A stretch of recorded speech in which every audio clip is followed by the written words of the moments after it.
Thot Ibnul Qayyimi rahimahullahu ta'ala në këshillën e radhës, ab'adul qulubi min Allahi al-qalbul qasi. Zemrat të cilat janë më larg Allahut azza wa jall janë zemrat e vrajshta. Padyshim më vëllezër se zemra kur kaplohet me gjunahe, e mbulojnë gjunahet, ajo errësohet, vrasësohet, runazot, ndoshta arrin në një shkallë që ajo të vuloset tek Allahu azza wa jall. E kur të vuloset, atëherës normal që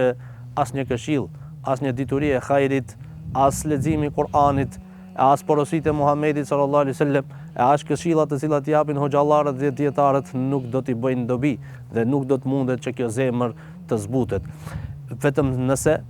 e vendos, drejtohet drejt Allahut azza wa jall, i lutet Allahut azza wa jall me përgjërim që t'ia ngjall zemrën, t'ia pastron zemrën nga gjërat e kota.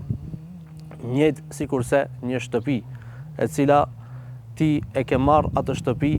dhe ajo ka gjëra të papastërta brenda apo ka gjëra të cilat e pengojnë dekorimin dhe zbukurimin e asaj shtëpie. Çfarë do të veprosh ti? Së pari do t'i pastrosh pengesat të cilat gjenden në atë shtëpi, do ta pastrosh, do ta rregullosh, do ta parfumosësh, e pastaj do t'i shtrojsh gjërat të cilat dëshiron për ta zbukuruar atë shtëpi. Kështu është edhe me zemrën. Nëse një zemër ka bindje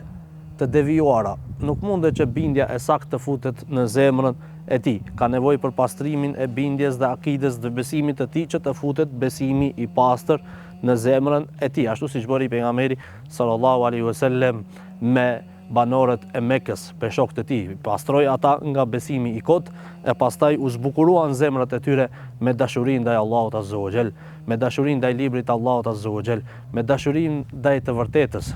thirrjes në të vërtetë. Për këtë arsye, një zemër e cila është e vrazhd, ajo qëndron larg Allahut azza wa jall derisa ti drejtohet Allahut azza wa jall, që Allahu t'ia ngjall zemrën, t'ia zbukuron, t'ia dekoron me dituri të dobishme, e kjo ka nevojë që